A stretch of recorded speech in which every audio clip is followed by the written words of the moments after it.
uno de los temas que más me apasionan del cálculo y en general de las matemáticas y especialmente pues porque también hace parte de mi área de investigación. Un momentico, por favor, que parece ser que el problema es que si llegan tan tarde es bien difícil después estar uno desconectándose. Les pido el favor de que por favor traten de llegar a más tardar a las 8:05, ¿no?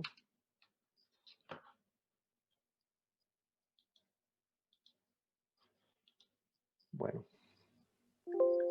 en fin, vamos a ver si nos... Oh, Dios mío.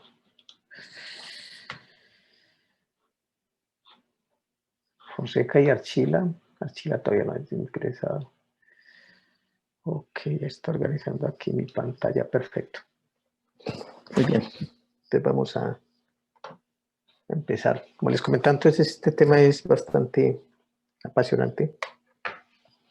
Y así pues aparezca el título de la clase del día de hoy como integrales múltiples. Lo que vamos a hacer es una introducción hoy a cómo es que aparecen las integrales múltiples en el contexto del cálculo vectorial. Y ese asunto está directamente relacionado con el problema del flujo de fluidos. Hoy estamos aquí a 20 de enero, ¿no? 20 de enero de 2020. Ya se va a acabar el primer mes de este año, imagínense. Muy bien. Entonces, como les decía, entonces en este contexto del flujo de fluidos es que aparece las integrales múltiples. Yo les mencionaba a ustedes que eh, básicamente,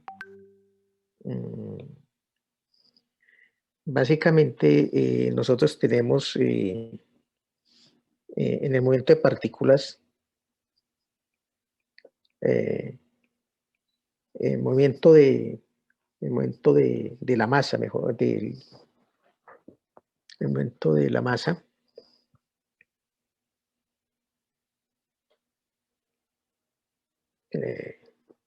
nos interesan todos los tipos de movimientos, el de partículas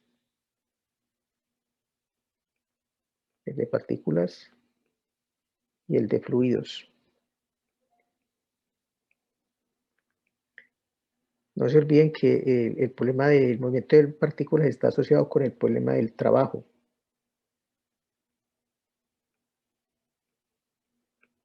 Y el de los fluidos, pues obviamente está relacionado con el problema del cálculo del flujo del fluido, la tasa de flujo del fluido. Básicamente el movimiento de partículas está relacionado con el movimiento de una curva, ¿sí? Primero, o el trabajo mejor que ejerce una partícula cuando se mueve a lo largo de una curva. Y esa curva se supone que está parametrizada mediante una función vectorial r de t, obviamente donde t se supone que está en un intervalo, ¿sí? Y obviamente, a lo largo de esta trayectoria, pues activa un campo F, y ese campo F es un campo de fuerza. Eso es lo que hay que tener en primero en presente, ¿sí? En cuanto a los fluidos, nosotros aquí, la cosa es un poco distinta, porque aquí lo que tenemos nosotros es el campo de velocidades, B, campo de velocidades del flujo del fluido. Imagínense cuando un río se está moviendo, ¿no? Entonces, esa masa de agua, ¿sí? Se mueve a una cierta velocidad, ¿no? Y entonces lo que nosotros necesitamos conocer es cuánto está fluyendo. Por ejemplo, en este caso que hablo del río, cuánto está fluyendo en un determinado tiempo eh, eh, ese flujo de agua, ¿no? O sea, que estamos mirando, ¿no? Que estamos observando, ¿ok? Entonces,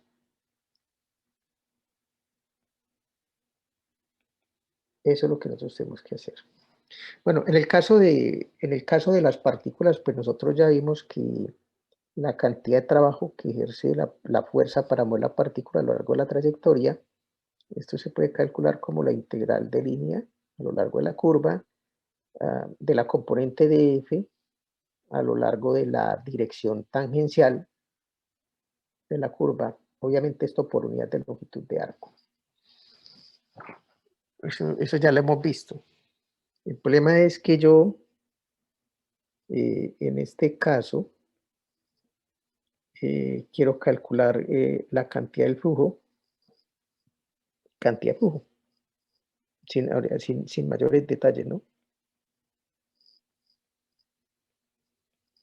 Sí, sabiendo que, por ejemplo, volviendo al cuento del río, en el río yo veo que el- la, la- la- la corriente del agua se mueve con una cierta velocidad. Entonces yo quiero saber en un determinado tiempo cuánto es la cantidad de flujo del fluido que está pasando por un determinado tiempo, ¿no? Este, este problema, pues, es el que vamos a iniciar la discusión el día de hoy. El, el, el estudio el cálculo de la cantidad de flujo de un fluido, eh, pues obviamente requiere de una cosa fundamental que es el movimiento de partículas, ¿sí? Porque nosotros tenemos que de alguna manera resolver dos asuntos. Uno, primero establecer cómo se define el flujo de un fluido. Y segundo, tenemos que relacionar, ¿sí? A ver si yo les pongo mejor, eso lo escribo aquí para que no quede como tan en el aire. Hay que calcular la cantidad del flujo del fluido. Y segundo, eh, debemos de alguna manera relacionar, para poder hacer ese cálculo, ese fluido, debemos relacionar el flujo del fluido con su campo de velocidades. Eso pues yo todavía no sé cómo hacerlo, pero pues ese es el propósito. ¿Cómo se hace eso?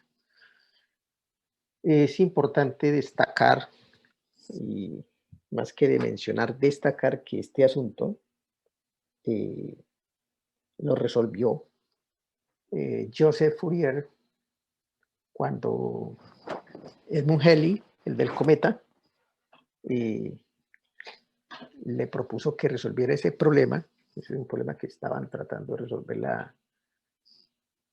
la sociedad, eh, la Royal Society eh, eh, de, de, Inglaterra, ¿no? En su momento.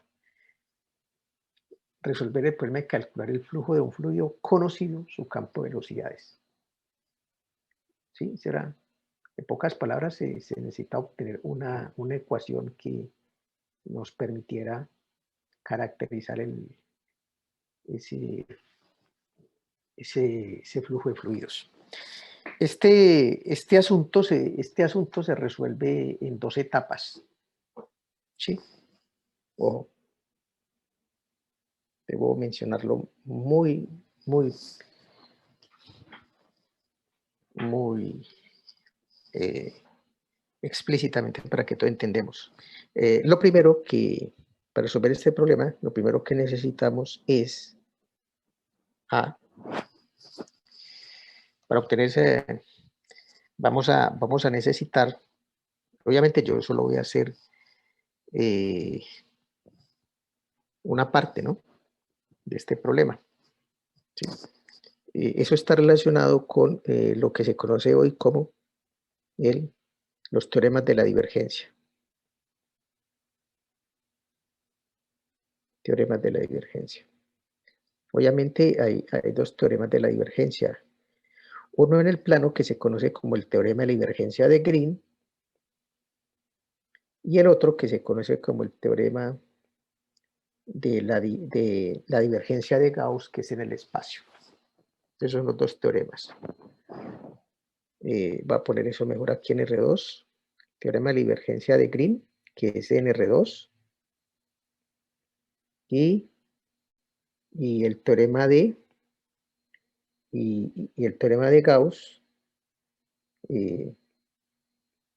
Gauss, que es en R3.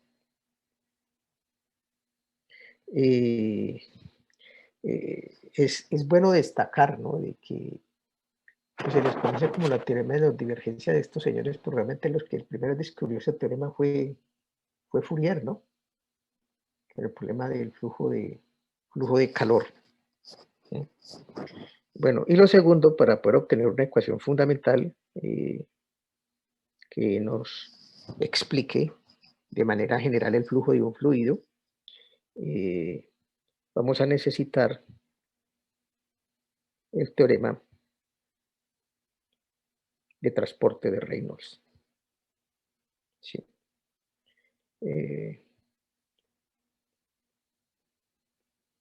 Y con eso pues aparece una de las ecuaciones para este caso de fluidos, pues aparece una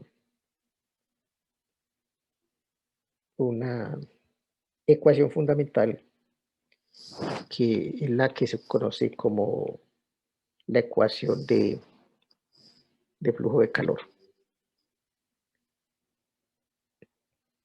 Es una ecuación, es más, la gente ni le dice la ecuación de flujo de calor, sino dice la ecuación del calor.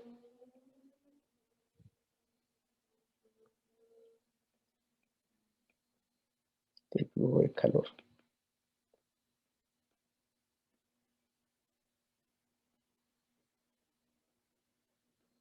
O simplemente le dicen la ecuación del calor. Esa es la historia. Obviamente, pues a mí solo me interesa tratar esta primera parte.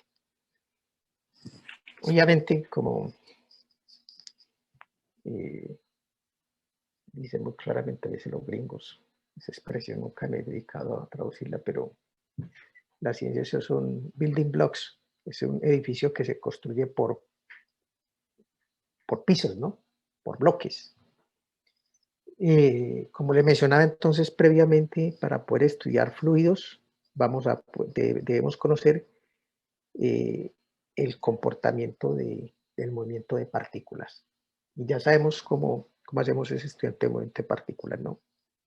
Mediante una trayectoria o curva, ¿no? La cual, vuelvo, insisto, se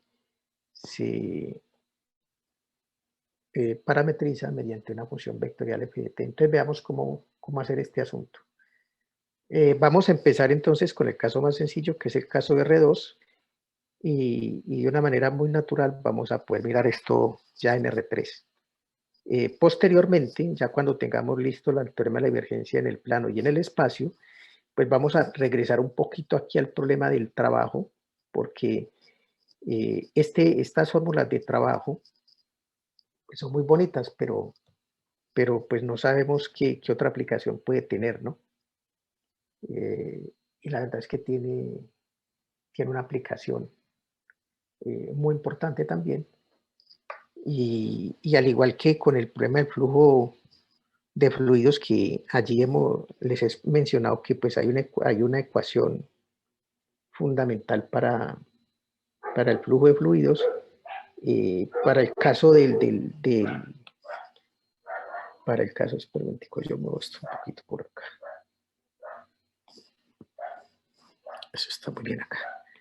Para el caso de partículas, pues también hay una ecuación fundamental, y es muy importante esa ecuación, y se conoce como la ecuación de onda. Ecuación de onda. Una, hay muchos problemas que es necesario, por ejemplo, como un puente para los ingenieros civiles, ¿no? Esos puentes se mueven, ¿no? Entonces, un puente cuando se mueve se puede considerar como una membrana, ¿no? Entonces, ese movimiento de esos puentes y en general de membranas, que usted puede entender que es como un puente, se hace mediante una ecuación, y esa ecuación se llama la ecuación de onda. Digamos que esas son las...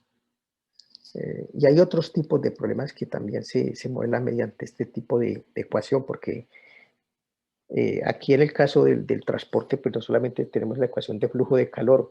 Para el caso de Gauss, pues, eh, eh, y fue donde él encontró la aplicación de este teorema, era cuando él estaba estudiando ya no el flujo de calor, sino el flujo de un campo magnético, ¿sí? Y usualmente ese flujo, ese campo magnético es conservativo, entonces eso planteó en su momento, pues obviamente, unos retos importantes tanto a los físicos como a los matemáticos para obtener esas ecuaciones que explicaran esos flujos de esos campos magnéticos. Entonces, es decir, estos tipos de ecuaciones pues son, digamos, referentes de otro tipo de problemas, ¿no? Entonces, para que eso lo tengamos, pero en términos generales se les conoce en la literatura, se les conoce como de esa manera. Igualmente se reconoce que esta ecuación de onda es una ecuación de tipo, es una ecuación de tipo parabólico.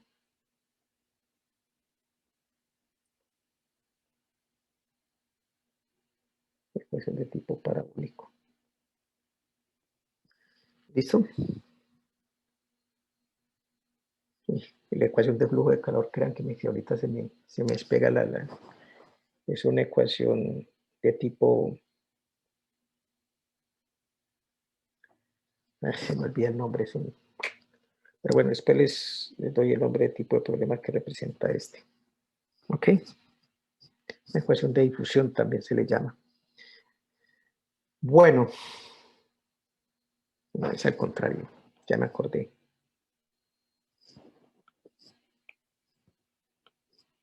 La ecuación estoy distraído hoy, la ecuación de flujo es de tipo parabólico y la ecuación de onda es de tipo hiperbólico. El estado estacionario, porque esto usualmente estas ecuaciones dependen del tiempo, el tiempo estacionario, la versión estacionaria de estas dos ecuaciones diferenciales nos dan lo que se llama una ecuación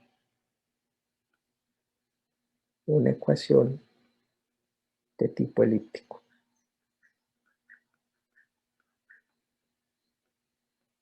Estado estacionario, bueno, insisto.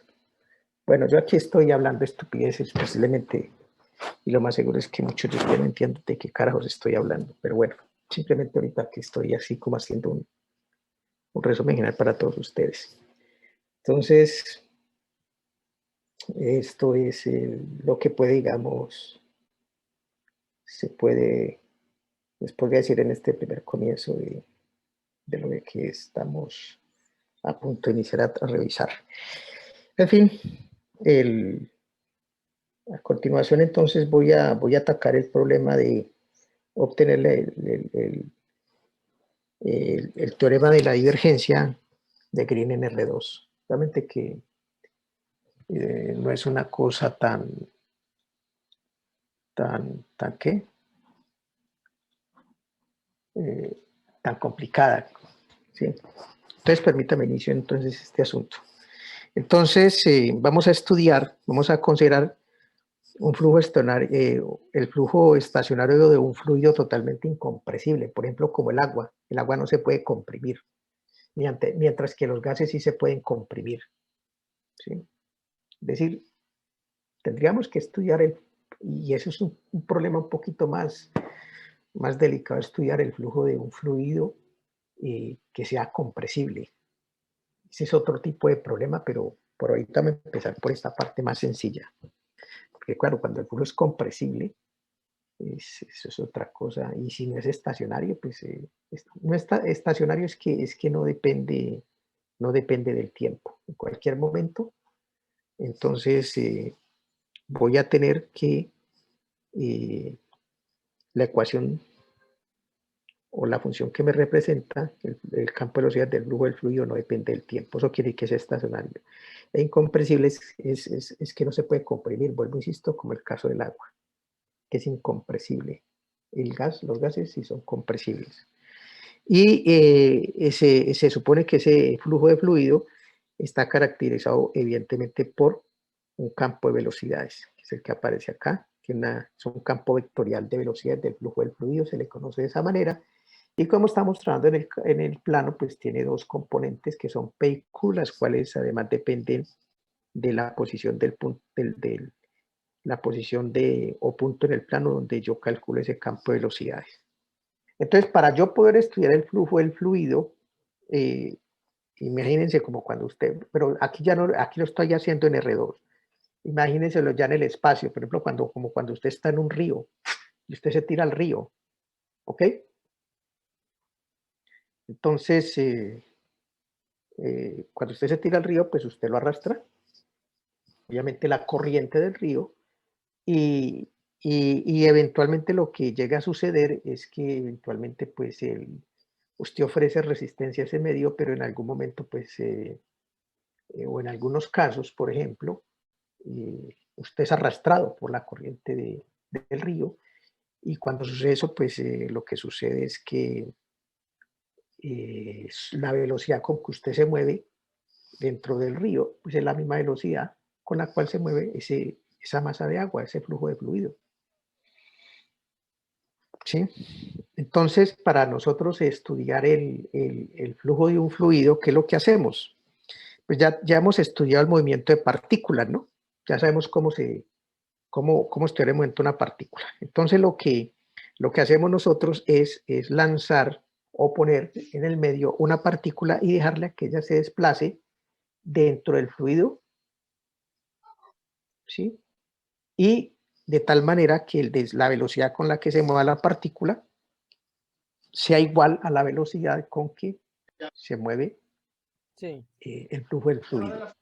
No nos olvidemos, por favor, que lo que tenemos que conocer, lo que estamos tratando estamos tratando de calcular es acá, es la cantidad del flujo del fluido, ¿sí? ¿Qué cantidad de flujo del fluido eh, se puede establecer en un tiempo determinado? ¿Sí? El cálculo del flujo del fluido. Muy bien. Entonces, la idea es la siguiente. Vuelvo, insisto, pongo la partícula en el fluido, voy a desglosar un poquito la idea central que usualmente no la hago muy explícita, o por lo menos no queda tan claro en esta exposición. Entonces, ¿cuál es la idea? Entonces, la partícula, esto está en R2, la partícula se mueve dentro del fluido, ella se mueve o se desplaza, por ejemplo, originalmente puede estar por acá, después por acá, después por acá y después por acá. Pero el cuento es que ella se va desplazando con la misma velocidad del flujo del fluido. Y obviamente, cuando lo hace, pues la partícula describe va describiendo unas trayectorias, ¿no? Punto a punto, ¿no? Mirando sobre la misma partícula. Entonces, para poder entender esto de que cuánto el flujo sale y entra de la región, ¿sí? Lo que realmente nosotros queremos saber es, y aquí quiero ser un poquito más explícito cuando yo estoy calculando el flujo del fluido, ¿qué me refiero con eso? El problema que yo tengo que resolver aquí realmente es calcular cuál es la cantidad del flujo del fluido que sale de la red de D, ¿sí?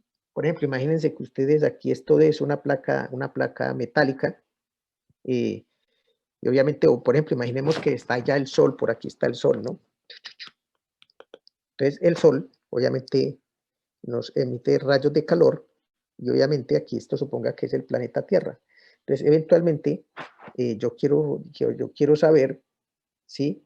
Sabiendo que aquí está entrando calor, ¿sí? Y que yo puedo eventualmente estar generando aquí calor dentro de la Tierra, ese flujo de calor está saliendo. Yo quiero saber en neto, saber cuánto es el flujo que está saliendo, porque puede suceder que sea más grande, puede suceder, estoy hablando aquí hipotéticamente, que esto sea, que sea más grande lo que entra que lo que sale, o al contrario, que es más grande lo que sale que lo que entra. Entonces, en neto, ¿cuánto me queda a mí?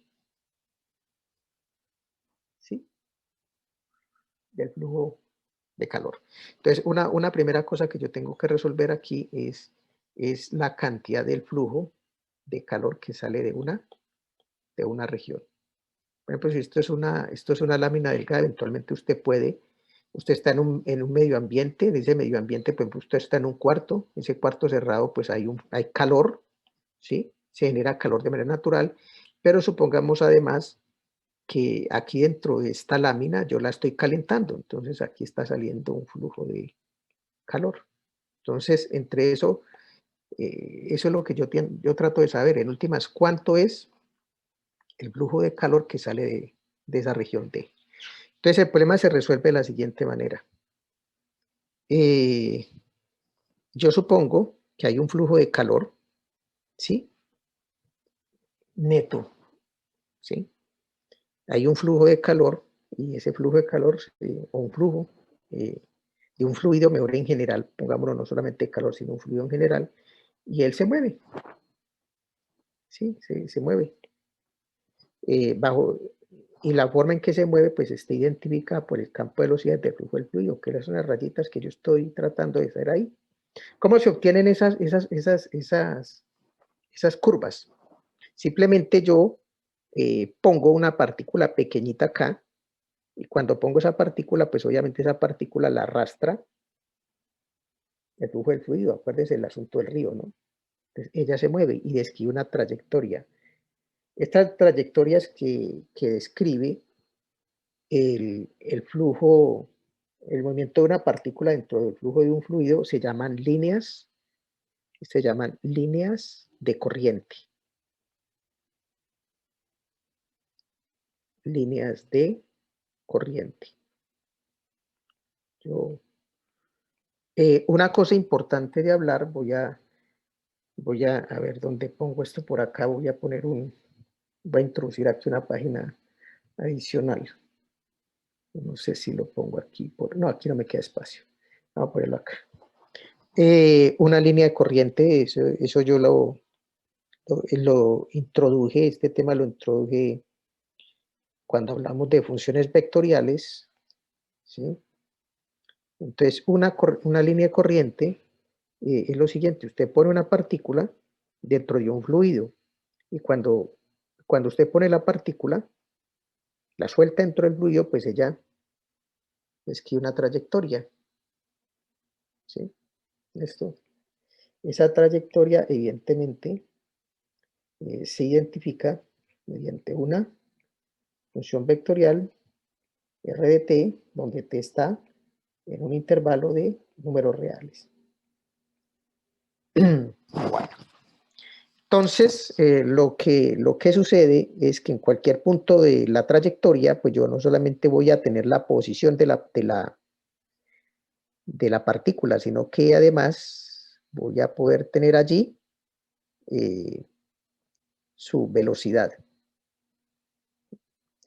Y lo que allí se me expresa, o lo que yo estoy diciendo es que la partícula viaja a la misma velocidad que viaja el fluido, es decir, esto lo puedo escribir como R' o de R de t. Entonces, la velocidad con que viaja la partícula es igual a la velocidad con que viaja el fluido. Y usualmente esa velocidad, en el caso no estacionario no solamente depende de la posición, sino que también depende del tiempo. Obvio también, la partícula parte desde una posición inicial r de 0. Entonces, en el tiempo inicial, la partícula parte de una posición inicial r de 0. Entonces, una línea de corriente simplemente es una función vectorial que resuelve ese problema. Ustedes ya van a tener oportunidad en el próximo semestre en ecuaciones diferenciales resolver este tipo de problemas, o por lo menos obtener los fundamentos para resolver este tipo de problemas. Eso es una cosa que yo a veces cuando, bueno, la verdad hace muchos años que no doy el curso de ecuaciones diferenciales, pero cuando yo lo daba, pues explicaba siempre todo este asunto, ¿no? Bueno, entonces ya sabiendo lo que es una línea de corriente, pues eso es lo que sucede. Todos estos punticos en un tiempo inicial, que puede ser 0,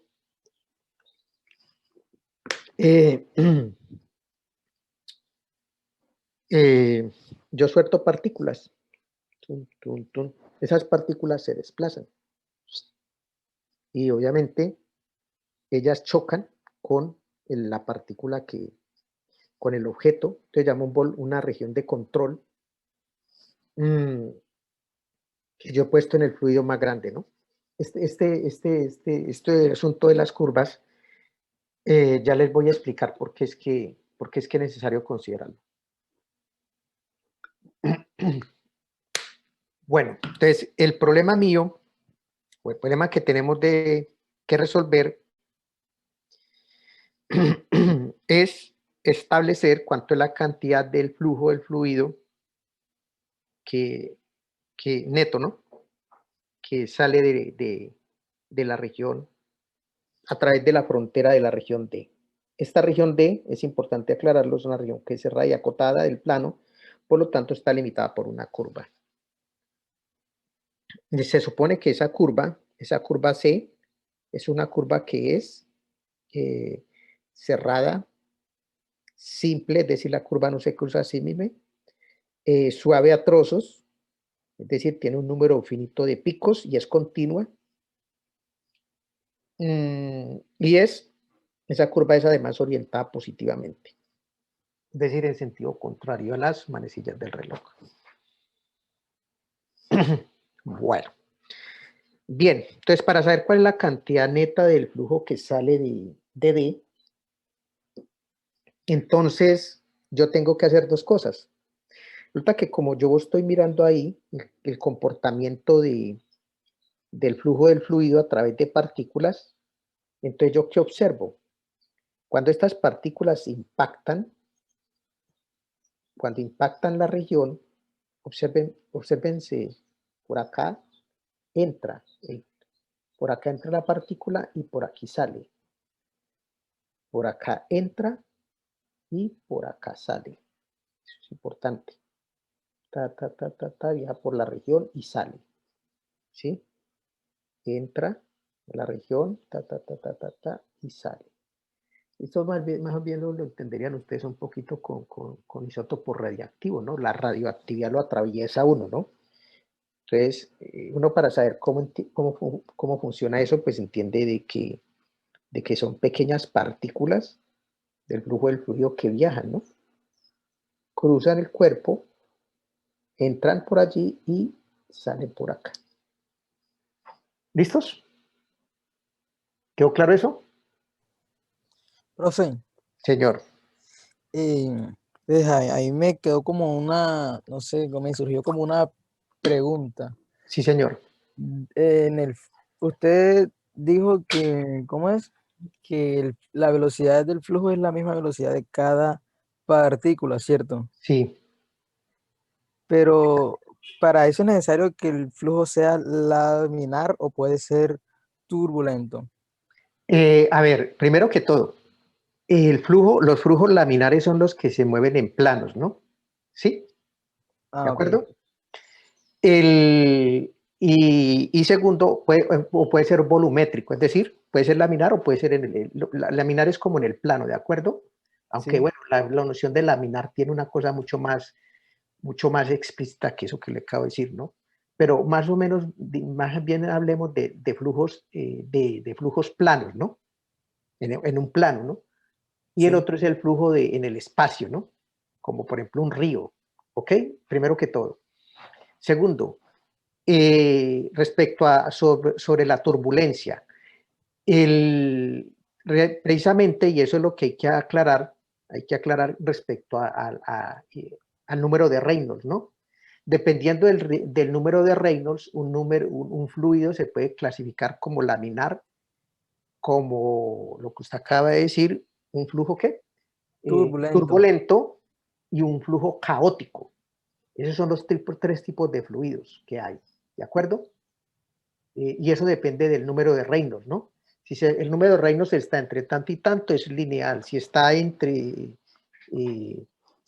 tanto y tanto, es turbulento. Y a partir de tanto, es caótico.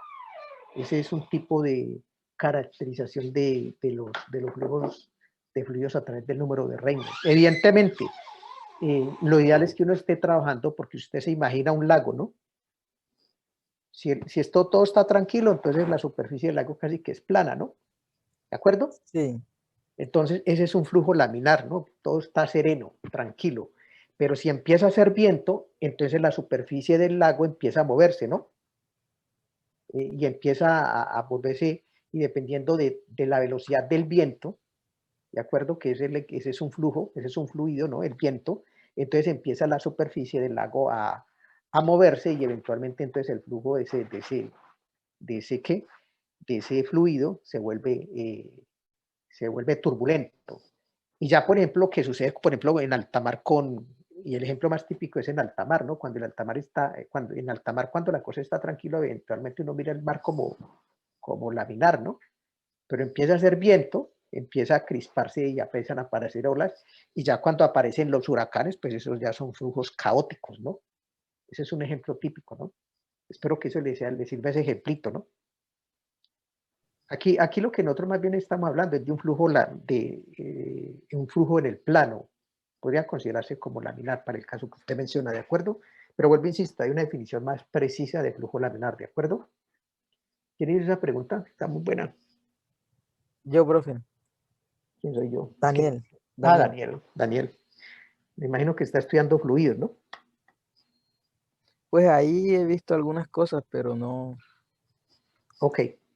Posiblemente lo que vea hoy le sirva mucho más para entender esta parte, ¿de acuerdo? Y eventualmente para calcular cuánto es la cantidad de flujo de fluido que sale de una región, en este caso laminar o plana, que es cerrada y acotada, es cerrada y acotada y limitada por una curva que es cerrada, simple y suave y atroz. Bueno, otra cosa importantísima que no he dicho y me tomó la pregunta de Daniel es mencionarle de que esta región se considera que no tiene huecos, es decir, este es un medio no poroso. Los medios no porosos en matemáticas lo llamamos regiones simplemente conexas, eso lo vamos a ver más adelante, ¿no? Porque si esa región tiene huecos, eso es una cosa distinta. Ok. Bueno, haciendo esas aclaraciones, entonces vamos a ver entonces cómo calcular la cantidad de flujo del fluido que sale por la curva C, que limita esa región D que es cerrada y acotada y es un medio no poroso o simplemente conexo, como decimos los matemáticos. Entonces, esa cantidad del flujo, vamos a ver entonces cómo calcular entonces la cantidad del flujo que sale de la región C. Entonces, volviendo al cuento ahorita, suponiendo entonces que nos movemos en esta dirección, entonces estamos viendo que por este lado, desde este punto y a lo largo de este pedazo de curva que aparece por acá, acá el flujo entra. Aquí el flujo entra. Obsérvenlo. Aquí el flujo entra. Entonces, es decir, la curva C que limita la región voy a dividir en dos partes. Una que es C2, que es por donde entra el flujo del fluido. Y la otra que es C1, que es por donde sale el flujo del fluido, que es la que está acá. Esta que está acá. Entonces, aquí tengo esta curva, moviéndome en sentido contrario a las manecillas del reloj, por la cual va saliendo el flujo del fluido. Por lo tanto, entonces, yo puedo decir que la cantidad total del flujo que sale de D está determinada por la cantidad de flujo que sale por la curva 1 y por la cantidad del flujo que sale por la curva 2. El problema es que en la curva 2, que es el que está aquí, no está saliendo, está entrando, ¿sí? Ese es un problema, pero bueno, no hay ningún problema. Si en esta dirección, me ubico en el punto de la región y miro allí en dirección normal, calculo la cantidad, ojo, en dirección normal, porque a través de quiere decir en dirección normal. Entonces yo me voy a este punto, en la dirección normal exterior, porque estoy calculando lo que sale, ¿sí? Entonces yo miro cuánto sale, pero resulta que la dirección en la que se está moviendo la partícula no es en esta dirección exterior, sino en la dirección interior. Entonces yo por eso me cambio a el opuesto de n, que es la dirección de entrada, y calculo la cantidad del flujo del fluido que se mueve en esta dirección de entrada. Por esa razón, puedo decir que la cantidad del flujo que sale por la curva 2 va a ser igual al opuesto de lo que entra en esa misma región a, a lo largo de esa curva en esa misma región. Eso es lo que puedo decir. Entonces, para calcular, vuelvo, insisto, la cantidad del flujo que sale por la curva 2, tomo el opuesto de la cantidad de lo que entra a lo largo de esa curva a la región. Entonces, reemplazando esta pedacito acá, entonces me queda que la cantidad del flujo que sale de D va a ser igual a la cantidad del flujo que sale a lo largo de la curva 1, a lo largo de esta curva, ojo, sale, ¿no? Menos la cantidad del flujo que entra a la región por esta segunda curva. Entonces vamos a mirar en principio cómo calcular la cantidad de flujo que sale de esta región. Esa es la primera parte. ¿Les quedó claro eso, muchachos? ¿Quedó claro, jóvenes? Sí, señor. Ok. Entonces vamos a mirar cuánto es la cantidad del flujo que sale de la región. Muy bien. Entonces, ¿qué hacemos? Nosotros tomamos una de estas líneas de corriente, es decir, partimos de lo que decía ahorita, de un punto inicial, trazamos la línea de corriente, la que está ahí. Lo que sabemos es que la velocidad con que se mueve la partícula a lo largo de esa línea de corriente es igual a la velocidad de flujo del fluido. Eso ya lo sabemos. Y entonces nos vamos a concentrar en este puntico P, ¿sí? Vamos a calcular de manera local, ¿sí? ¿Cuánto es la cantidad de flujo que sale en P? ¿Cómo lo hacemos? Yo no voy a tomar toda la curva, ¿no? ¿Sí? Voy a tomar un diferencial de curva. Usualmente eso es un DS, ¿no? Pero entonces aquí, para empezar a estudiar, para empezar a hacer mi estudio, yo voy a tomar un delta S, es decir, un pequeño segmento lineal, es decir, si, acuérdense por favor, si esta es la curva, ya tomo los puntos de la curva, este pedacito, la longitud de este arco es ds, y el desplazamiento de este punto a este punto es lo que se conoce como delta S. Entonces yo voy a coger aquí un delta S, ¿no?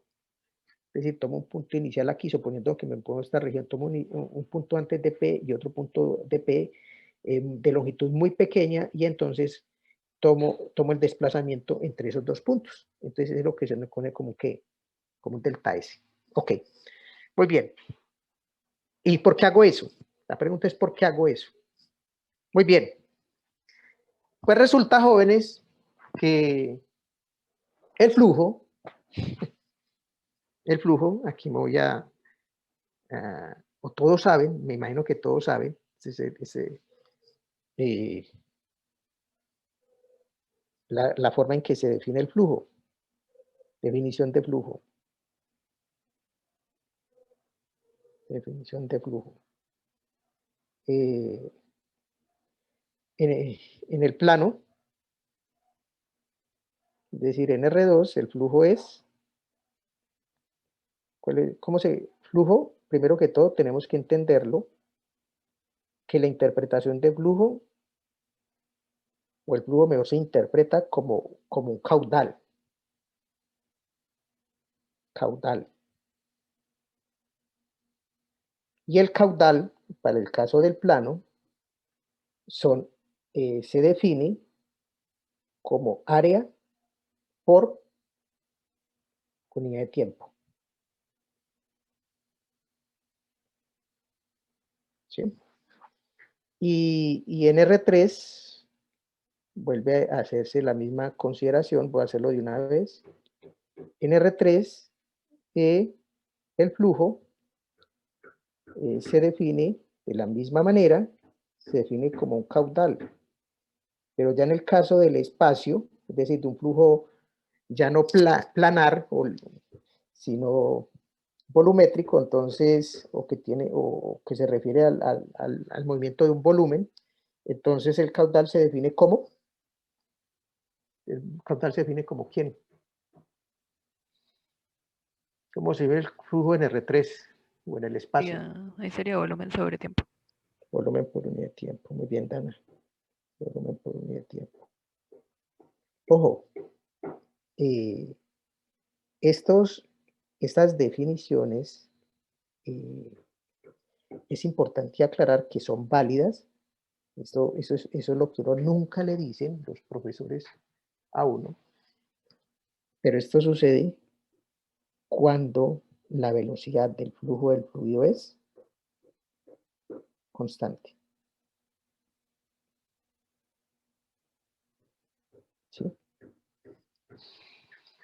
Cuando la velocidad no es constante, entonces yo como calculo el flujo del fluido. ¿Sí? Entonces, esa es la gran pregunta. Si B no es qué. Entonces, hago esa pregunta aquí. ¿Qué pasa si? Entonces me voy a tomar este pedacito de aquí, lo voy a copiar y lo voy a pegar acá. No es constante, no es idénticamente constante.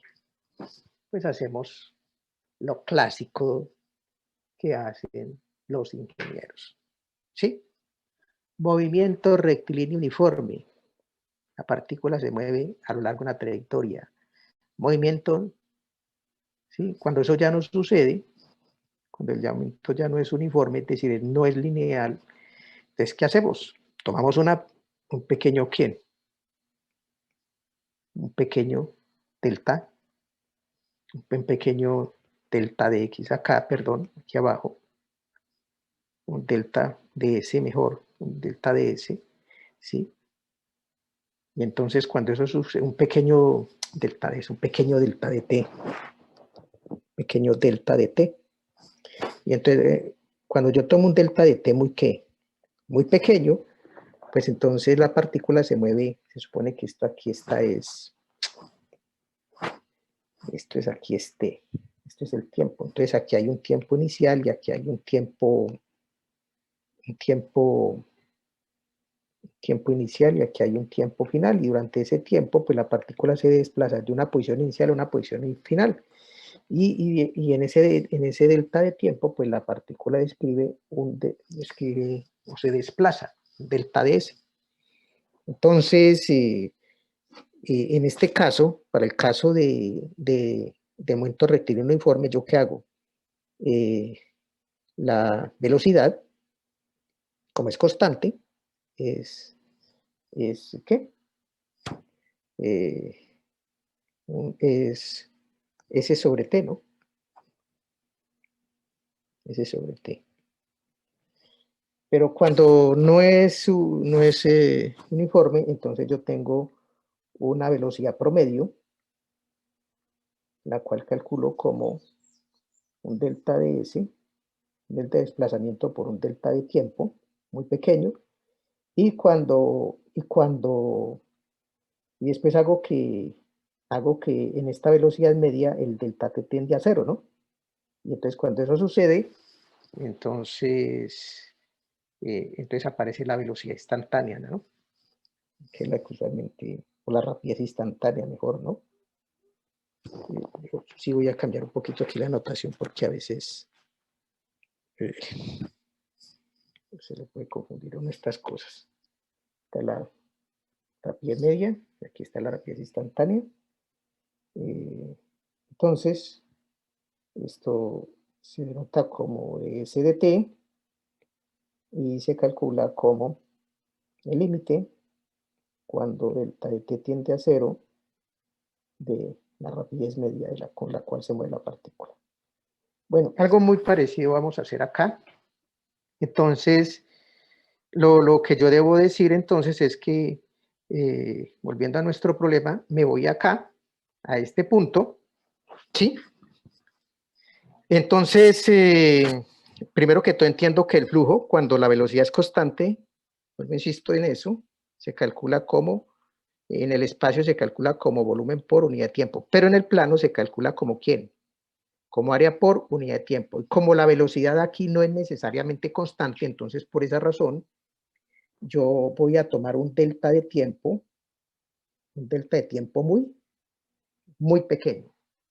Entonces cuando eso sucede y me ubico en este punto P, pues entonces ahí cuando eso sucede, ahí en este punto P, pues entonces puedo considerar que alrededor de él, entonces la velocidad es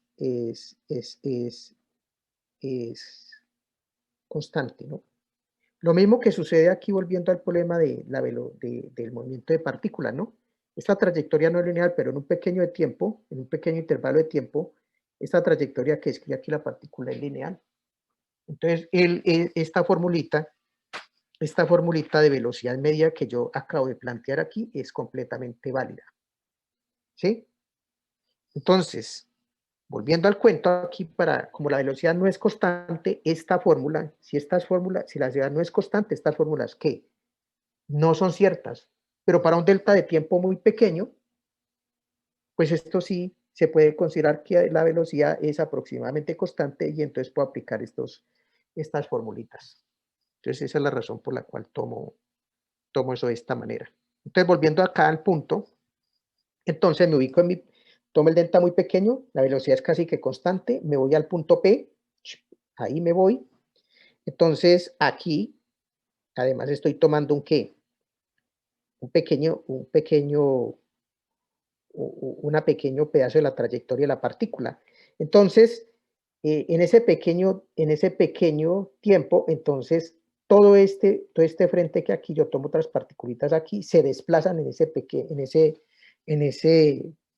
pequeño tiempo y describen esta región aquí que la pueden interpretar como un paralelogramo. Este es el delta de área que yo estoy buscando. El delta de área, me representa mi delta de área. Y si lo divido por el delta de tiempo, pues entonces ya tendría un flujo promedio alrededor de este punto.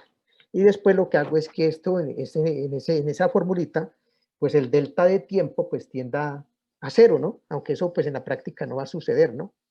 Pero entonces de esa manera pues yo ya tengo cómo calcular la cantidad de flujo del fluido que pasa en punto a punto de la curva. Eso lo llamamos un diferencial de flujo y va a ser el diferencial de área por diferencial de tiempo. Esa es una cosa bonita, eso es lo que se trata del cálculo, ¿no? Ok, muy bien. Entonces, ya sabemos que la cantidad de flujo sale es un delta, es el flujo promedio, que es el delta de área por el delta de tiempo, ese pequeñito que yo tomé. El problema es que esto no me sirve mucho y todavía no me relaciona este delta de área con el campo de velocidad del flujo del fluido. Pero vamos a ver cómo se hace. Muy bien. Yo tengo este rectangulito acá. Entonces, este rectangulito es, digamos, que la base y por acá tiene una altura, que es esta que yo marco acá. Entonces, definitivamente, el área de este rectangulito es área de la base por la altura, dividido por el delta de tiempo. Ok, ya voy en camino. La pregunta es ahorita, ¿cómo hago para relacionar este asunto con la velocidad de flujo del fluido? Muy bonito. Ok. Es una cosita muy fácil de resolver. Entonces, aquí está el punto P. aquí está la ¿qué? La altura, ¿no? Obsérvese que la altura se está moviendo en la dirección normal a la curva, en ese momento. A la dirección normal a la curva. Normal exterior, ¿no? ¿Ok? Y en esta dirección se está moviendo el flujo del fluido. No se olviden que esta velocidad es casi que constante, ¿no? Casi que constante porque estoy considerando un delta de tiempo. Muy bien. Yo puedo calcular este delta de m, que es el desplazamiento. A ver si yo lo puedo mejor poner por acá. El desplazamiento que estoy teniendo porque se supone que la partícula, ojo, en ese delta de tiempo tan pequeñito, se desplazó este punto de aquí hasta acá, y cualquier otro punto que esté en este pedacito punto de la curva se desplazaron desde aquí hasta acá, y barren toda esta área, ¿no? Entonces, lo que yo puedo mirar ahí es que en referente al punto P, en la dirección del campo de velocidades, yo me desplazo a una distancia delta m. Lo mismo que en la dirección normal, yo me desplazo a una distancia delta h, en ese delta de tiempo muy pequeño. Entonces, como la velocidad es constante, este desplazamiento aquí se puede considerar que es un movimiento rectilíneo uniforme. Por lo tanto, el delta es desplazamiento del flujo del fluido en la dirección del vector velocidad, se puede calcular como rapidez por unidad de tiempo.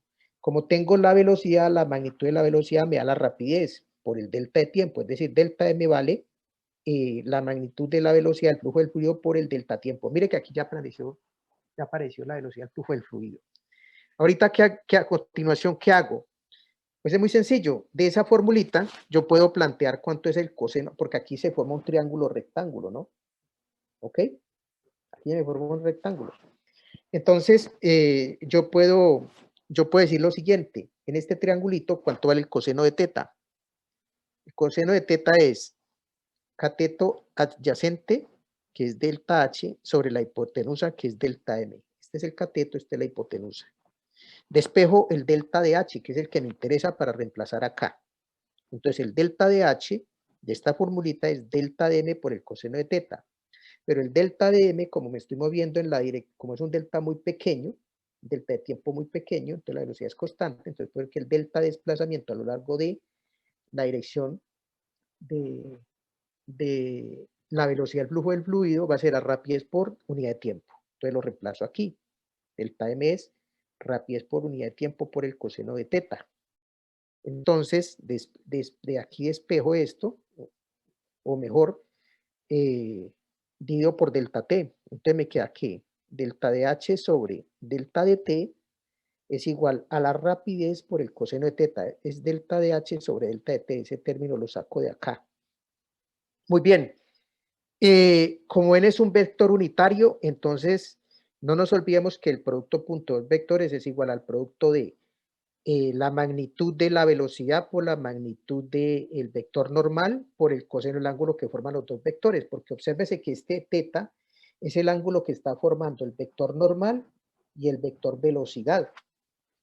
Por lo tanto, el delta de h sobre delta t es igual al producto punto de la velocidad del campo de velocidad del flujo del fluido por el vector normal. ¿Listos? Entonces, de esa manera, si reemplazo esta formulita que acabo de obtener acá en esta, entonces obtengo esto que está aquí. Entonces, la cantidad de flujo que sale en ese pequeño delta de S en el punto P es el producto punto de la velocidad por el delta de S. Muy bien. Esa es la cantidad de flujo que sale entonces en ese diferencial de curva alrededor del punto P en la curva que tenemos ahí. Entonces ya tengo una formulita de calcular eso.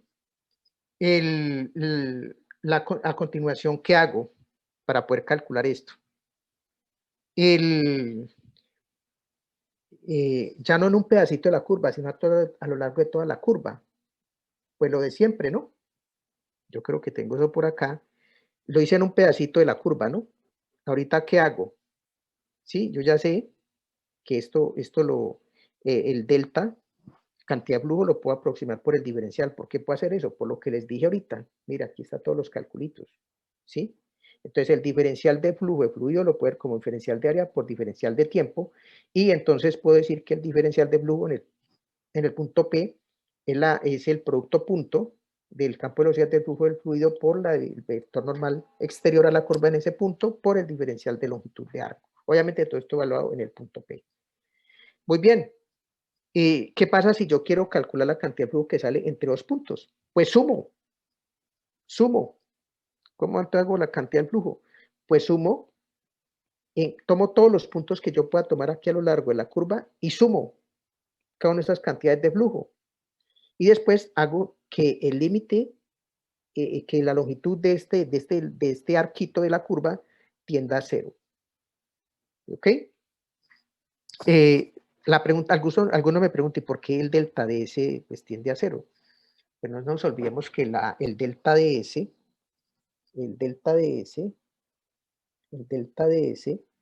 se puede aproximar por la magnitud de la velocidad con que se desplaza uno a lo largo de la curva por un delta de t, ¿no? Y no nos olvidemos que este problema, este delta de t es muy pequeño, y obviamente pues yo tengo que hacer que el delta de t tienda a 0, ¿sí?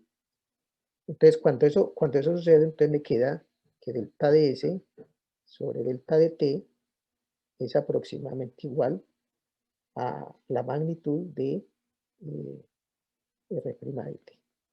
Bueno, y cuando tomamos el límite cuando el t tiende a 0, me queda que S de t es igual a la magnitud de la rapidez con la cual se mueve la partícula. Estoy haciendo un poquito cálculos aquí en la carrera, no estoy siendo tan formal, ¿no?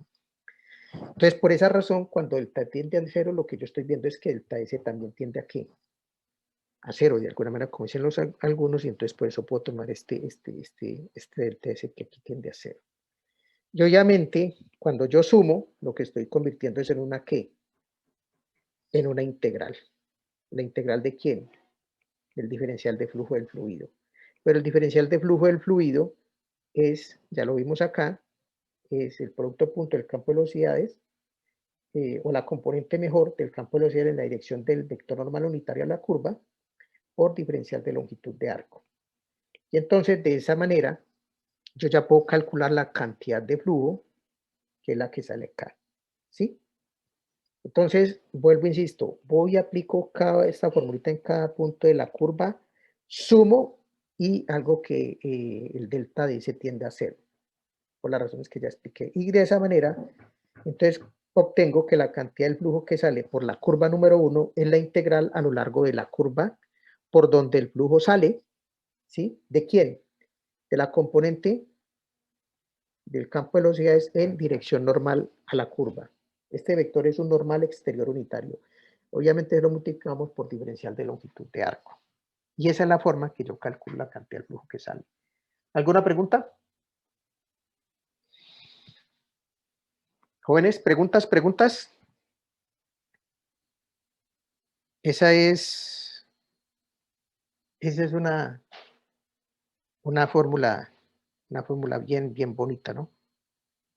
Para el cálculo de este fluido. Bueno, para el que sale, para el que entra, es volver a aplicar esta misma idea, pero a lo largo de la curva 2, y la dirección que entra es en la dirección del vector menos n. Entonces calcula la componente del campo de velocidades, pero en la dirección que entra, que es el opuesto del vector normal exterior. Esto es lo que llamo un normal interior, y esto es lo que llamo un normal exterior. Obviamente este menos sale y le queda esto. Al reemplazar esta formulita, este menos, el flujo que entra, aquí hay un menos, ¿no? Menos el que entra. Menos con menos me da más. Entonces la cantidad de flujo que sale de la componente de B en la dirección normal, la integral a lo largo de la curva 1, ¿sí? Más la misma integral de la componente del campo de velocidades en la dirección del vector normal necesitario a lo largo de la curva 2. Como esto es una suma de integrales y la unión de la curva 1 con la curva 2, la curva 1 con la curva 2 me da la curva C, Entonces, esto lo puedo escribir como una sola integral. Entonces, mis estimados jóvenes, mediante ese, y ahora este circulito aparece acá porque pues la curva es cerrada, ¿no? Acuérdense que esta región de control que tenemos aquí es una región que es limitada, una región cerrada y acotada que limita por una curva cerrada, simple, suave a trozos y orientable positivamente, que es lo que dije acá. Entonces, señores, de esa manera, entonces hemos calculado cuál es la cantidad de flujo que sale de una región de cerrada y acotada del plano que es un medio no poroso.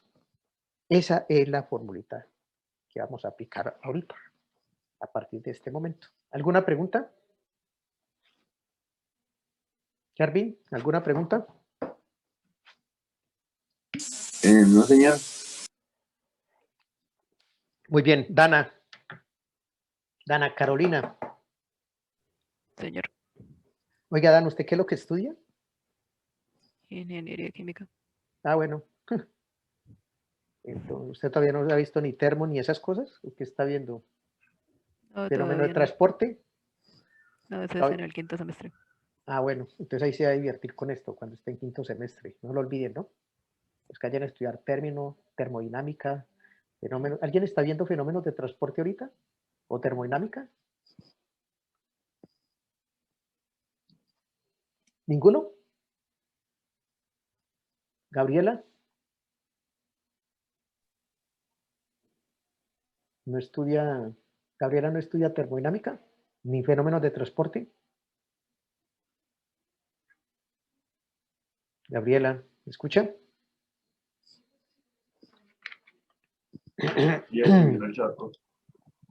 Parece que tiene problemas de micrófono.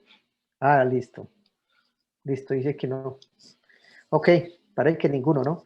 Pero en fin, cuando vean esas materias, pues se van a acordar de esto. Bueno, jóvenes, entonces esa formulita que ahí que aparece ahí es fundamental. Estas formulitas es muy importante desde el punto de vista teórico, ¿sí?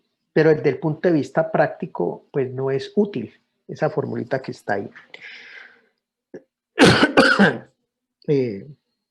Bueno, yo haría una cosa aquí antes de continuar. Estoy un poquito como, este S me quedó como una S muy grande. Realmente esto es una S minúscula, ¿no? Esa S minúscula representa diferencial de longitud de arco, ¿no? Y la S mayúscula representa diferencial de área de superficie. Entonces, no, por eso hay que tener mucho cuidado con la notación. Entonces, bueno, jóvenes, apenas estamos empezando, ya sabemos cómo calcular entre la cantidad, si tenemos que la información de un flujo de un fluido en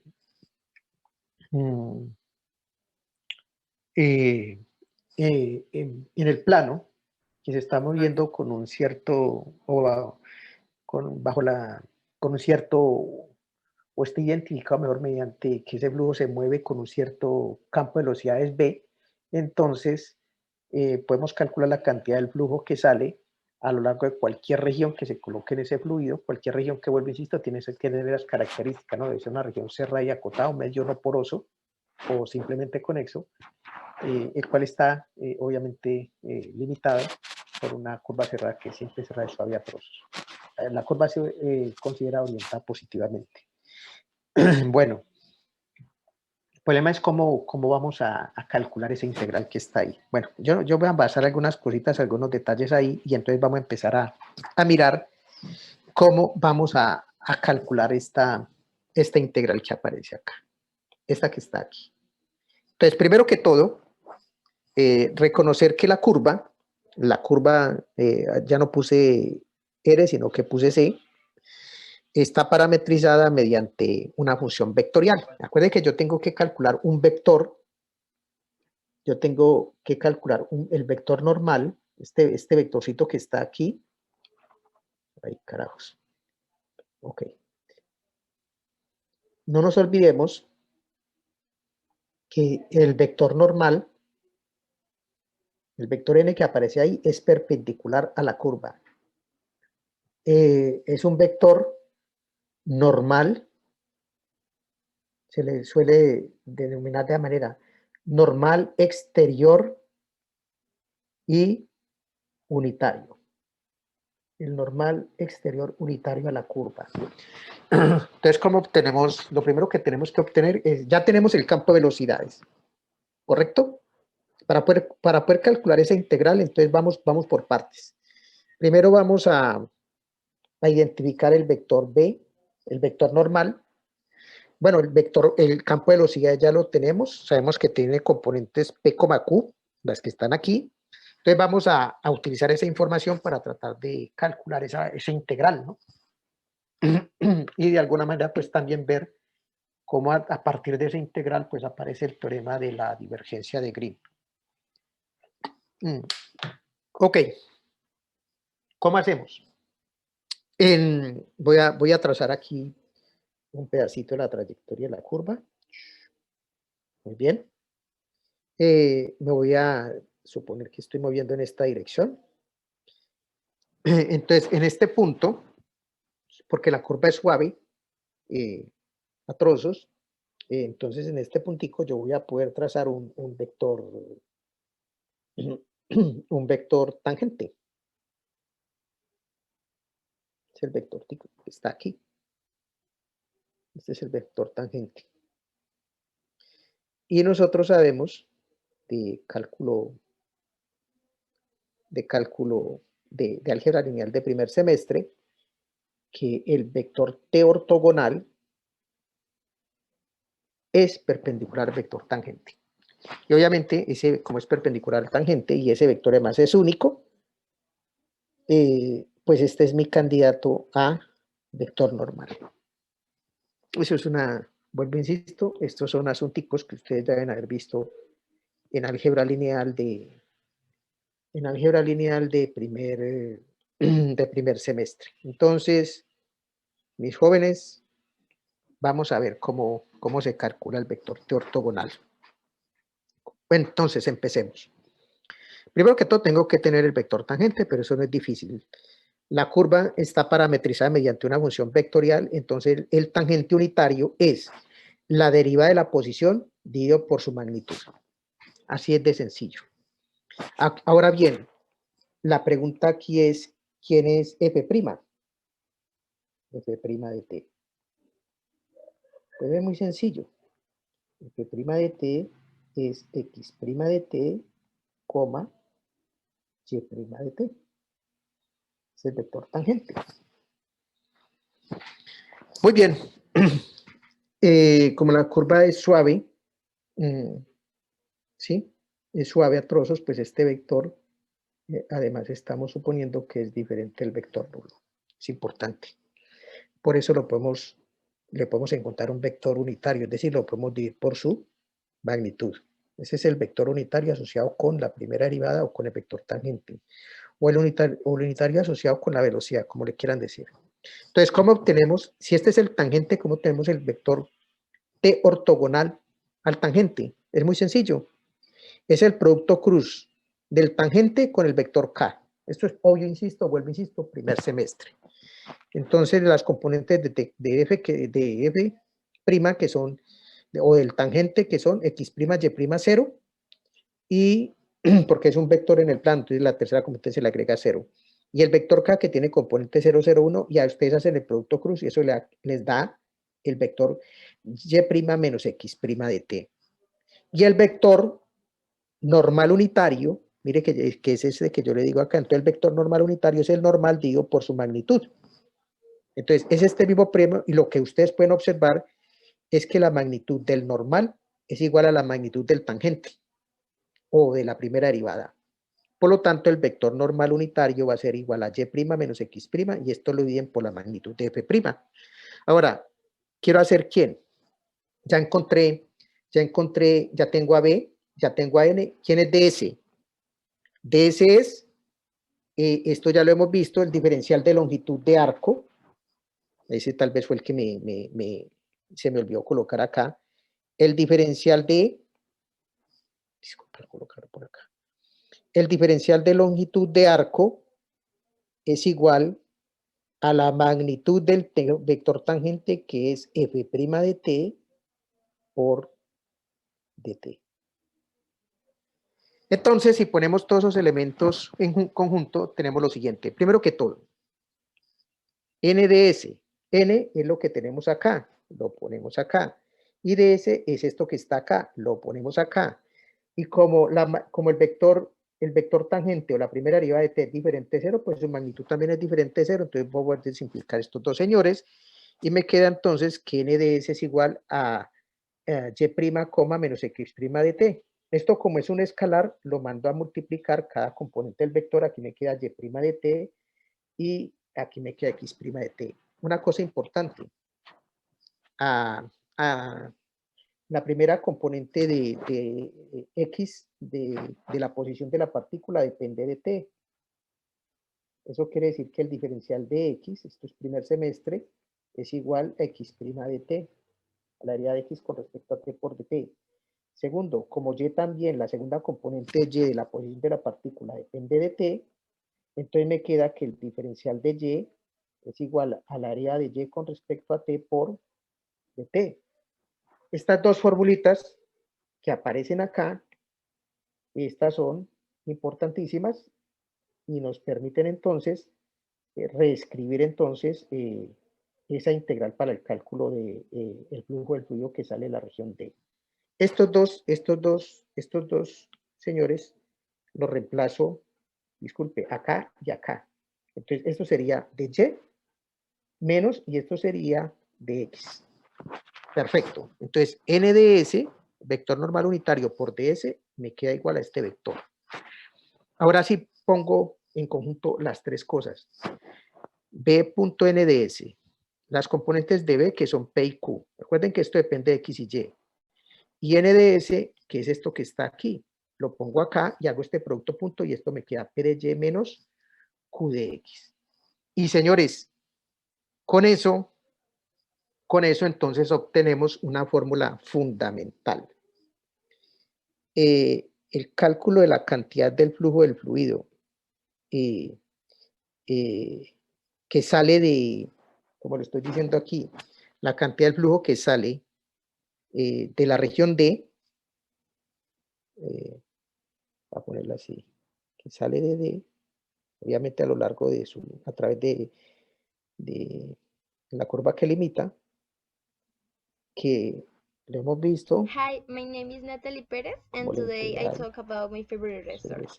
My favorite food is la burger, componente del campo de and I velocidades love en la dirección del vector normal exterior unitario a la curva por diferencial de S, la podemos entonces mirar ahorita como la integral a lo largo de la curva de P de Y menos Q de X. Y les advierto de una vez, esta formulita que aparece acá, esta partecita que aparece aquí, esto es para propósitos teóricos. Es decir, por ejemplo, cuando uno obtiene, por ejemplo, la ecuación de transporte de flujo de calor, entonces utiliza esto. Pero cuando usted va a calcular efectivamente el flujo de un fluido, no utiliza eso. Lo que utiliza es esto. Esto es para propósitos prácticos. Es decir, para el cálculo realmente del flujo del fluido. No vayan a utilizar la anterior, sino esta. ¿Sí? Muy bien, jóvenes. Entonces, ya tenemos entonces, la formulita es la que está aquí, ¿correcto? Y vamos a utilizar dos formulitas que posteriormente las vamos a demostrar y son las que aparecen acá.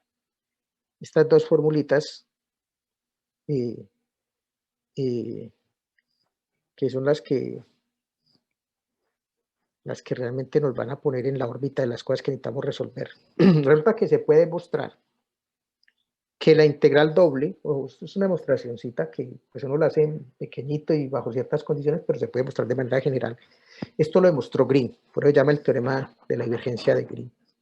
Entonces, integral de una resta es resta de integrales. Entonces, Esto es igual a esto, integral de una resta y resta de integrales.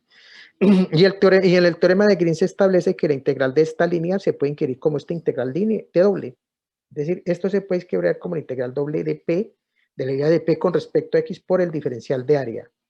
Menos, con este menos de aquí me da más, y la integral de línea de Q a lo largo de la curva con respecto a X, entonces es igual a la derivada a la integral doble de la área de Q con respecto a Y por el diferencial de área. Esto, sí, integral de una suma es suma de integral, entonces esto lo puedes ver como la integral doble sobre D de esto más esto, que es lo que está aquí. Esa es la forma, de esa manera se relaciona la integral de línea con la integral doble. Hago otra notación, citas, utilizo la notación del operador gradiente. El operador gradiente es el operador de las dos derivadas parciales, y este que esté aquí, que es el campo velocidades. Entonces, observen lo siguiente, cuando yo hago el producto punto del operador gradiente con el campo de velocidades, pues eso me queda la derivada de P, esto al de esto por esto me haría la de P con respecto a X. Y este diferencial con respecto a Y multiplicado por Q me da el diferencial de Q con respecto a Y. Y eso es P de X más Q de Y. Y entonces aparece una formulita fundamental. La integral de línea de la componente B a lo largo de la dirección normal a la curva es igual a la integral doble del producto punto del operador gradiente con el campo de velocidades por el diferencial de área. Esto que está aquí es lo que se conoce como la divergencia del campo de velocidades del flujo del fluido. Y por eso es que este señor se le conoce como el teorema de la divergencia de Green. Ese teorema es fundamental. Esta es la versión. Esta es la versión vectorial. Pero por favor que se me suelta aquí la punta. Esto es lo que se llama la versión vectorial del teorema de Green, ¿sí? Y esta que está aquí es lo que se llama la versión diferencial del teorema de Green. Esto es, vuelvo, insisto, para propósitos teóricos, esto es para propósitos prácticos. Esa es el famoso, la forma entonces que se calcula la cantidad del flujo del fluido que sale a una región cerrada y acotada del plano, cuando se conoce el campo de velocidades del flujo del fluido P. Ese es uno de los teoremas centrales y fundamentales del cálculo, del cálculo vectorial, que es lo que estamos estudiando ahorita. O mejor, vamos a empezar a estudiar unos días. ¿Alguna pregunta, jóvenes?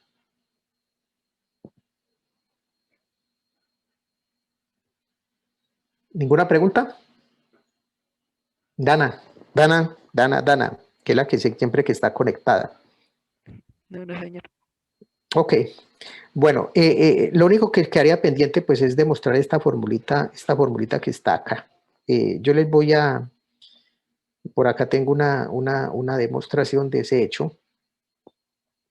Obviamente, vuelvo, insisto, y lo dije yo, que esto era un caso muy particular y se hace de esa manera. El problema es que como yo estoy diciendo que esto se relaciona con una integral doble, ¿sí?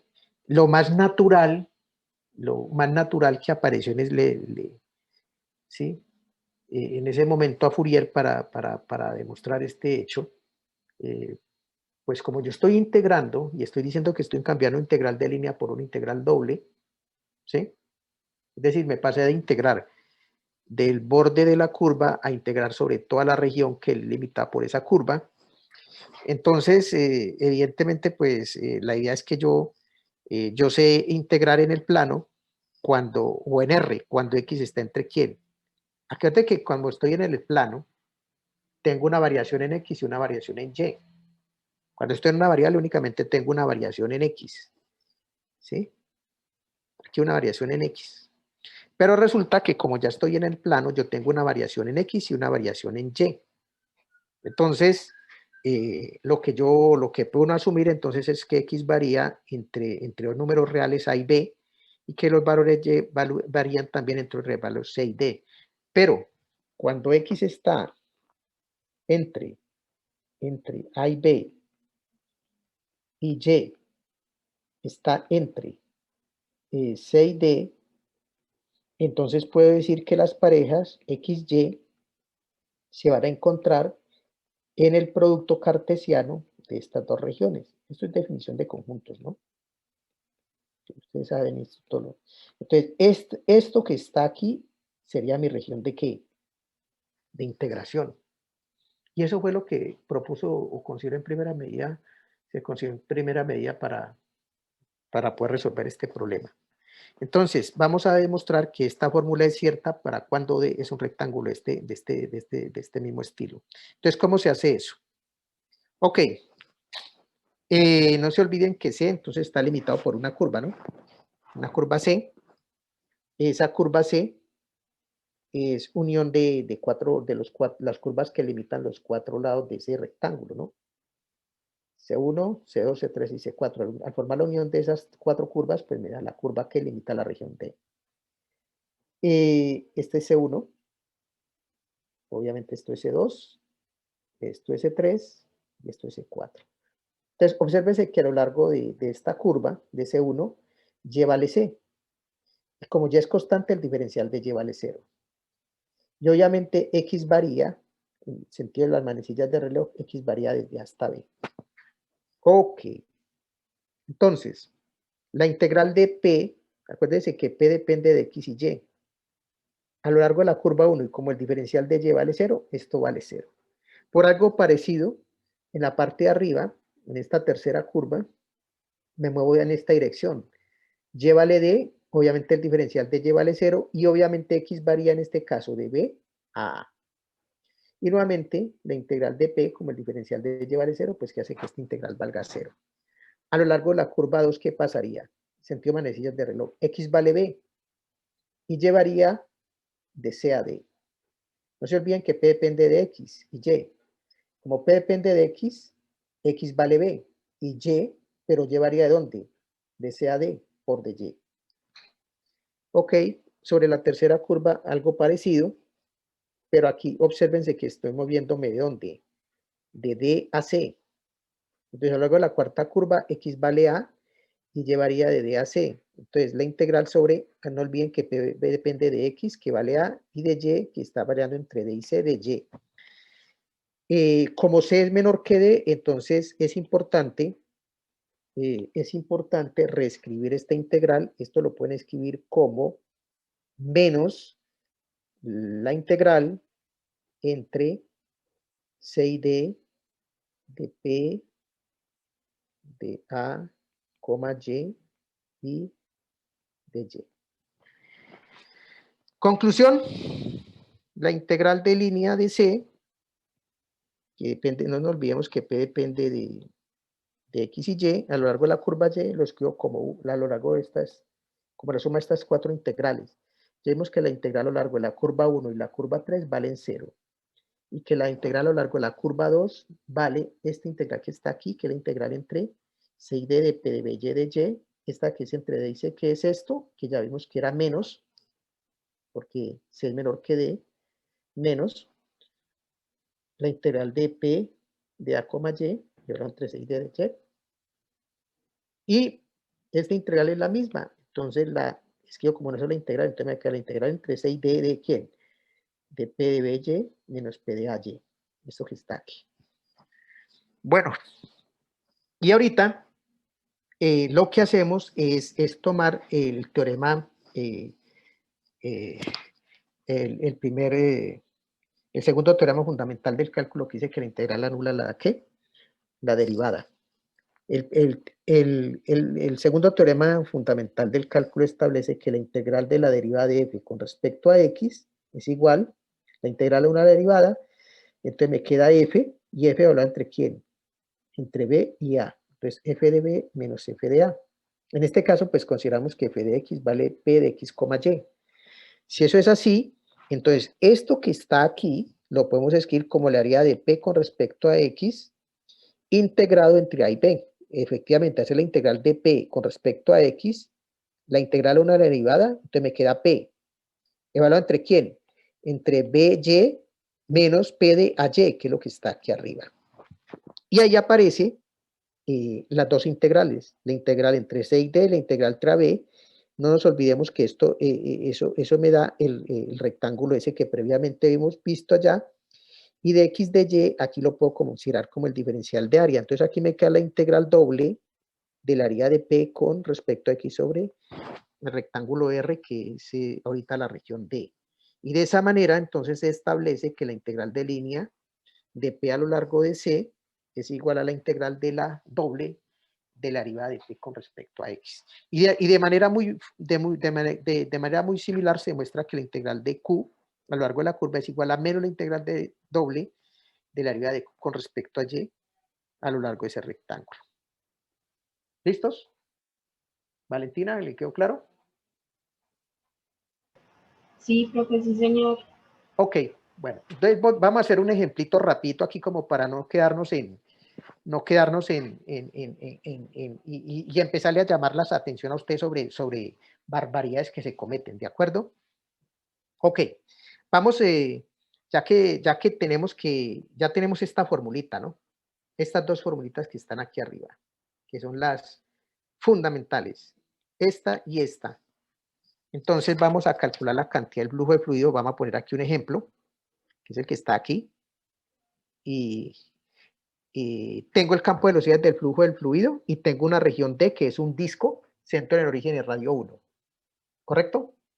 Ese disco lo puedo parametrizar, ¿no? Como x cuadrado más y cuadrado, x igual a r coseno de teta, y igual a r seno de teta, y teta estará entre 0 y 2pi. Y la curva que limita esa región es x cuadrado más y cuadrado igual a 1, y también la puedo parametrizar. Esta es la forma algebraica implícita, esta es la paramétrica y esta es la vectorial, ¿sí? Tangente, ¿quién es el vector tangente? Es la derivada, es menos seno de t o seno de t, y este es el tangente unitario. ¿Quién es n de t? Es t cruzcando, lo que hacemos es esto, y a la primera componente le cambiamos menos, entonces me queda coseno de t menos seno de t. ds es, la magnitud de este vector es 1, entonces me queda ds es igual a dt. Perfecto. ¿Quién es b.n de s? Entonces es un tercio, observe que este es el campo de velocidades, y este es n de s, ¿sí? Este es el vector normal, y esto es, este es el vector tangente a la curva, y esto es dt. Bueno, hago todo el productico, hago todas las cuentas, y me queda esta integral que está aquí. Entonces calculo la integral sobre la curva, ¿sí? Entonces, obsérvese que aquí cambia x, porque x vale ¿cuánto? Coseno de t, entonces me queda coseno cubo de t. ¿Cuánto ya le di? Seno. Entonces, seno de t más un tercio, ¿no? Más un tercio de ¿quién? De x, que vale coseno de t, y de y al cubo, que vale seno al cubo de t. Hago este producto, me queda coseno a la cuarta de t, seno cuarta de t, coseno de t, seno a la cuarta de t. Entonces, esa es la integral que tengo que hacer. Esa es una integral muy fácil de hacer, que son por sustituciones. Y al final de todo me queda que la cantidad de flujo de fluido que sale a lo largo de la frontera de esa región es 0. Sí, ustedes pueden hacer ahí todos los calculitos. Yo después les paso este material para que lo revisen. Pueden revisar todos los calculitos. Eso me da 0. ¿Sí? Bueno, eso, señores, esto no lo hagan. Acuérdense que esta formulita es para propósitos teóricos. La que tenemos que calcular es esto. No nos olvidemos. Esto es para propósitos. Voy a ponerlo aquí. Esto es para teórico. Esto es teórico. Vayan a utilizar estas formulitas. Teórico. Esto es para propósitos, ¿qué? Prácticos. Es decir, para el cálculo del flujo del fluido. Entonces, ¿qué hacemos? Ya sabemos que Bn.d es P de y menos Q de x. Lo hacemos. Entonces, P vale ¿cuánto? P ¿cuánto vale?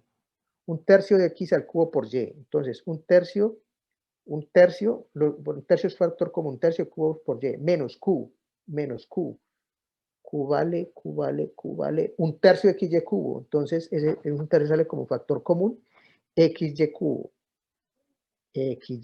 mírenlo acá. ¿Listos? Y ahorita si miramos la ecuación de la curva, pero en forma paramétrica, ¿sí? ¿X cuánto vale? Mire que esto es mucho más sencillo que poner a hacer todos esos cálculos. ¿X cuánto vale?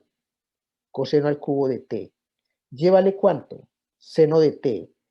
Si y vale seno de t, el diferencial de y vale coseno de t. Entonces, coseno de t y aquí afuera el de t. Vamos por la otra parte. X, coseno de t. Y vale X vale, y vale seno de t. Entonces, aquí me queda X que vale coseno y Y que vale seno. Entonces, me queda seno cubo de t. Como X vale coseno de t, el diferencial de X vale menos seno de t y el diferencial de t. Y esto es 1/3 de la integral entre 0 y 2pi. Y mire que es esta misma formulita que aparece acá, solo que ya es mucho más sencilla y me evita hacer todo este chaleco aquí que es sino confuso. Pues se puede hacer, ¿no? Y hay muchos que lo hacen, pero esa no es la forma correcta de hacerlo. Por eso uno utiliza estas formulitas, ¿sí? La forma, no la forma vectorial, sino la forma diferencial. Y vuelve y da 0. Ahora, ¿qué pasaría para el caso de la integral doble? Pues utilizamos nuevamente el teorema de la divergencia de Gauss, de Green, perdón. Entonces, esta integral de línea la podemos escribir como esta integral doble. Esta es la versión vectorial, que es para propósitos teóricos. No se pongan a utilizar esto. Lo que utilizamos es esta, que es para términos prácticos.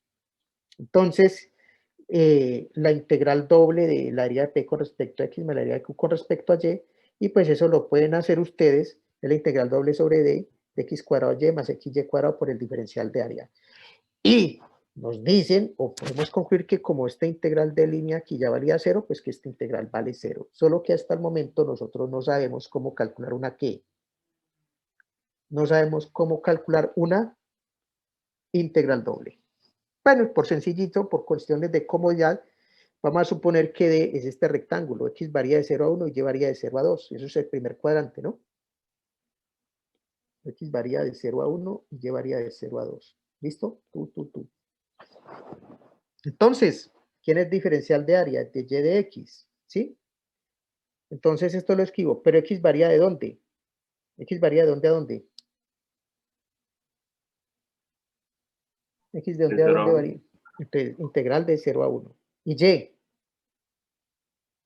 De 0 a 2. De 0 a 2.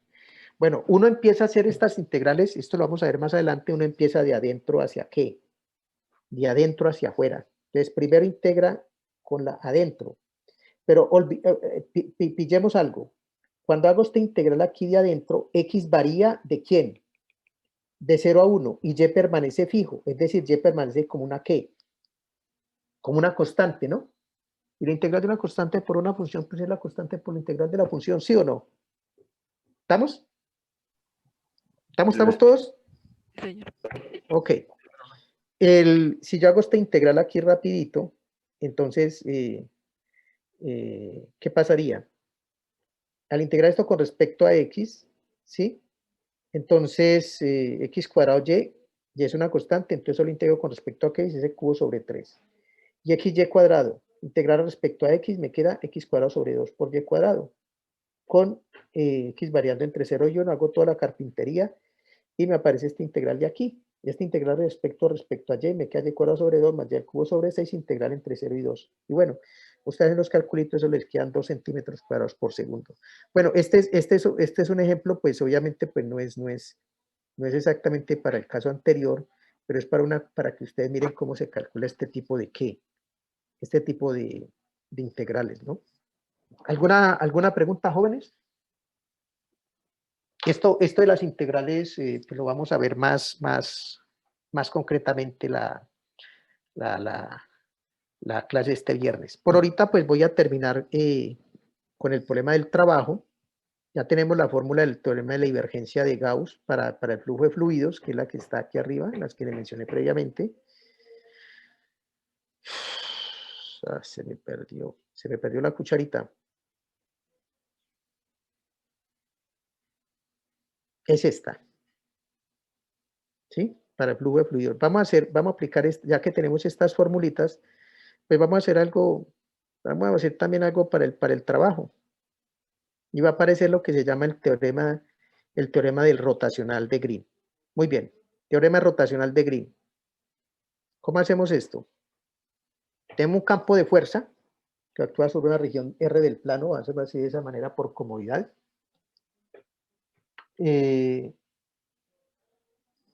Entonces, F.TDS, entonces F tiene componentes P, Q, el vector tangente tiene componente X', Y', el tangente unitario es X', Y' dividido por la magnitud de R', ds es la magnitud de R' por dt, F.TDS, hagamos todos los calculitos y resulta, mis doctores, que eso es P de X más Q de Y.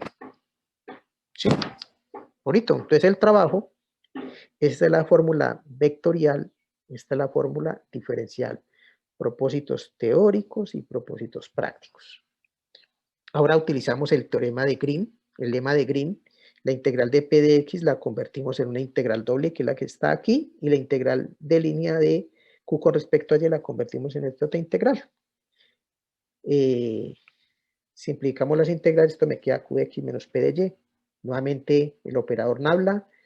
Y hacemos el producto cruz del vector operador nabla con el vector fuerza, y nos queda este vector que está aquí. Y hacer el producto cruz de ese vector con K, me queda este señor que está aquí. Esto que está aquí, este señor que está aquí, se llama el rotacional del campo de fuerza F. Y entonces, de esa manera, nos aparecen las dos versiones del teorema del rotacional de Green. La versión vectorial, que es esta que está aquí, y esta, que es la versión diferencial. Aquí hay un ejemplito, el mismo de la vez, es un medio x cuadrado y por un medio xy cuadrado. Calculo, vuelvo le insisto, si quieren, calculo la integral de línea de la componente F a lo largo de la liberación tangencial para calcular trabajo, ¿no? Y les da esto. Pero yo les recomiendo siempre utilizar la versión que diferencial, lo sacan rapidito, miren, se evitan todos estos cálculos. Sí, eso es una cosa súper rápida. Por lo tanto, ese trabajo normalmente también me da 0. Ustedes pueden hacer todos los calculitos y revisar eso. Y eso se pueden convertir en esta integral doble, que es la que aparece acá. ¿Sí? Obviamente, vamos a ver después entonces, y por eso la necesidad de calcular ¿qué? Integrales dobles, mis estimados jóvenes. Entonces, con eso entonces damos por concluida la clase del día de hoy, que esto es una introducción ya a la teoría de los teoremas fundamentales del cálculo vectorial, que son el teorema de la divergencia y el teorema del rotacional, pero para el caso del plano, ¿no?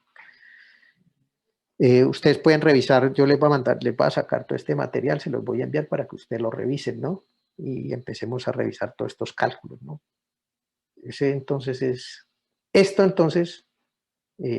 la tarea que sigue, mis estimados jóvenes, es cómo calcular ¿qué? La integral doble de un campo escalar, porque esto que está aquí, P y Q son campos escalares, no olviden que las componentes de un campo vectorial son campos escalares, y las derivadas parciales de campos escalares son campos escalares, y aquí tengo resta de campos escalares, que es un campo escalar, por lo tanto tengo aquí la integral doble de un campo escalar. Y entonces, el problema que se nos hable, problema,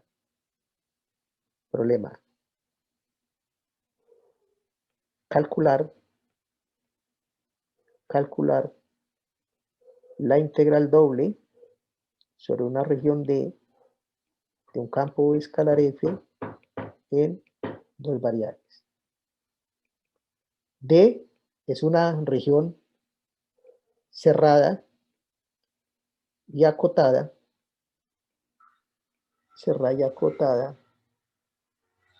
del plano XY. Ese es el gran problema. Y entonces, señores, la próxima clase estaríamos viendo eso en la clase del día viernes. De hecho, señores, siguiendo este enfoque que yo le doy al curso, acabamos de ver también los teoremas de la divergencia y el rotacional de Green en el plano. ¿Alguna pregunta? ¿Alguna pregunta, mis jóvenes? No, señor. Bueno, entonces, este material pues voy a tratar de publicarlo lo más pronto posible para que todos estemos conectados y estemos revisando esos cálculos, ¿de acuerdo? Esta es la parte más importante del curso, ¿no? Es el cálculo vectorial. Es una cosa fundamental en todas estas cuestiones de aplicaciones. Vuelvo, insisto, tanto en ingeniería, en física como en matemáticas, ¿de acuerdo? Entonces a todos un feliz día y si no hay más preguntas, entonces nos vemos, chaito. Voy a revisar el asunto del grupo de WhatsApp y si es necesario, entonces vuelvo y les envío otro grupo para que ustedes puedan tener la oportunidad o reviso ahí qué pasa con WhatsApp, con el Telegram para que puedan escribirme, ¿de acuerdo? Hasta luego, feliz día, muchachos. Si no hay cualquier preguntita, por favor, entonces se comunican ahí por correo electrónico por ahorita mientras resuelvo el problema de Telegram, ¿listo? Chao, pues, nos vemos, adiós. Gracias. Hasta luego.